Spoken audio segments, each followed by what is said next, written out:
हमारे भारत के पूर्व राष्ट्रपति डॉ एपीजे अब्दुल कलाम का जन्म 1931 में तमिलनाडु के रामेश्वरम में हुआ था।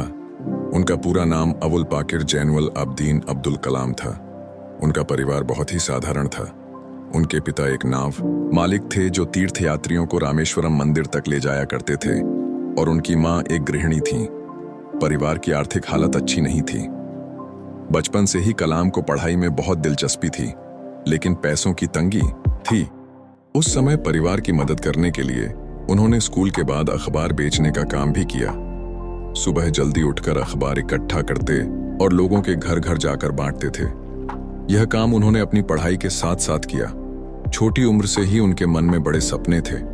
उन्हें गणित और विज्ञान बहुत पसंद था। वह घंटों तक पढ़ाई करते थे। उनके एक टीचर ने उन्हें सिखाया कि सपने सिर्फ सोने में नहीं देखे जाते, बल्कि सपने वो होते हैं जो आपको सोने नहीं देते। इस बात ने उनके मन में एक गहरी छाप छोड़ी। अपनी स्कूली शिक्षा पूरी करने के बाद उन्होंने तिरुचिरापल्ली के सेंट जोसेफ कॉलेज में दाखिला लिया। यह उनके लिए एक बड़ा कदम था, क्योंकि पहली बार वह अपने छोटे से गांव रामेश्वरम से बाहर निकलकर पढ़ने जा रहे थे। पैसों की कमी होने के बावजूद भी उनका जज्बा कभी कम नहीं हुआ। उन्होंने कड़ी मेहनत की और अपनी इंजीनियरिंग की पढ़ाई शुरू की। उनका लक्ष्य था कुछ बड़ा करना और उनका रास्ता अभी शुरू ही हुआ था। इंजीनियरिंग की पढ़ाई पूरी करने के बाद कलाम का सबसे बड़ा सपना था पायलट बनना। उनका दिल हमेशा से आसमान में उड़ना चाहता था। उनके पास दो मौके थे, एक एयर फोर्स में और दूसरा रक्षा मंत्रालय मिनिस्ट्री ऑफ डिफेंस में एक वैज्ञानिक के तौर पर काम करने का। उन्होंने दोनों के लिए इंटरव्यू दिया। रक्षा मंत्रालय के इंटरव्यू में वह पास हो गए, लेकिन उनका पूरा ध्यान एयर फोर्स के नतीजों पर था। जब वह परिणाम देखने गए तो उनके हाथ निराशा लगी।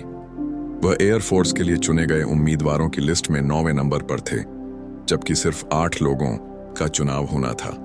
वह सिर्फ एक पायदान से पीछे रह गए। इस झटके ने उन्हें पूरी तरह से तोड़ दिया। उनका सबसे बड़ा सपना अधूरा रह गया। वह निराश होकर ऋषिकेश गए और वहां एक स्वामी से मिले। उस स्वामी ने उन्हें समझाया कि यह हार नहीं है, बल्कि यह एक संकेत है कि तुम्हारी किस्मत में कुछ और बड़ा लिखा है। उनका सपना था उड़ान भरना, लेकिन किस्मत चाहती थी कि वह पूरा देश उनकी वजह से उड़ान भरे। यह बात सुनकर कलाम ने अपने दिल में एक नई उम्मीद जगाई। वह वापस लौटे और दिल्ली में रक्षा मंत्रालय में एक वैज्ञानिक के तौर पर अपनी नौकरी शुरू की।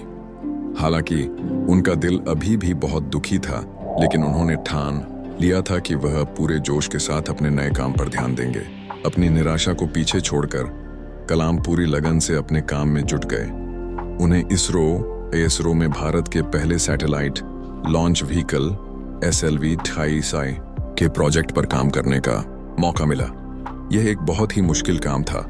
भारत के पास ऐसा कुछ भी करने का कोई अनुभव नहीं था। 1969 में SLV-28 की पहली कोशिश असफल रही। रॉकेट अपनी सही दिशा में नहीं गया और बंगाल की खाड़ी में गिर गया। इस असफलता से पूरी टीम बहुत निराश थी, लेकिन कलाम ने हार नहीं मानी।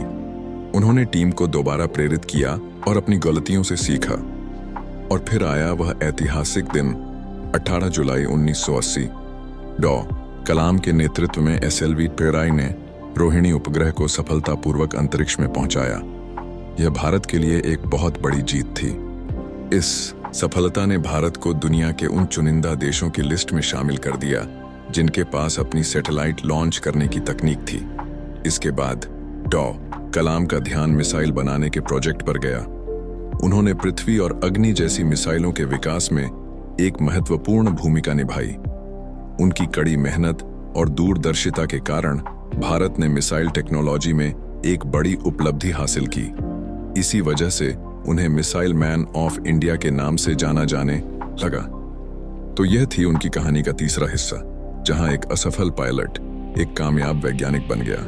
मिसाइलों और सैटेलाइट के क्षेत्र में मिली जबरदस्त सफलता के बाद डॉ कलाम देश के सबसे सम्मानित वैज्ञानिकों में से एक बन गए। उनका काम और उनकी सादगी लोगों को बहुत पसंद आने लगी।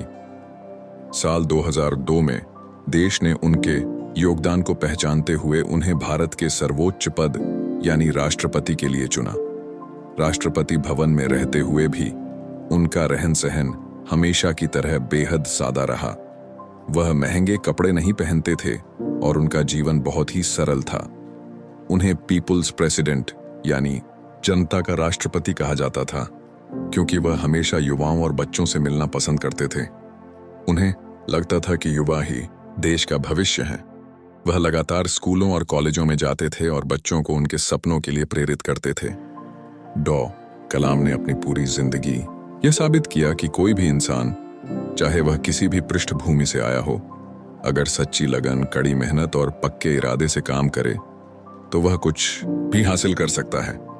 उन्होंने हमें सिखाया कि सफलता सिर्फ सीखने का एक मौका है। एक पायलट बनने का सपना अधूरा रह जाने के बाद भी उन्होंने अपनी मेहनत से पूरे देश को नई ऊंचाइयों तक पहुंचाया। 2015 में जब उनका निधन हुआ, तब भी वह एक लेक्चर दे रहे थे जो उनकी अपने काम के प्रति दीवानगी को दिखाता है। डॉक्टर कलाम की कहानी एक जीता जागता सबूत है कि सिर्फ सपने देखना काफी नहीं है, बल्कि उन सपनों को पूरा करने के लिए लगातार कोशिश करना सबसे जरूरी है।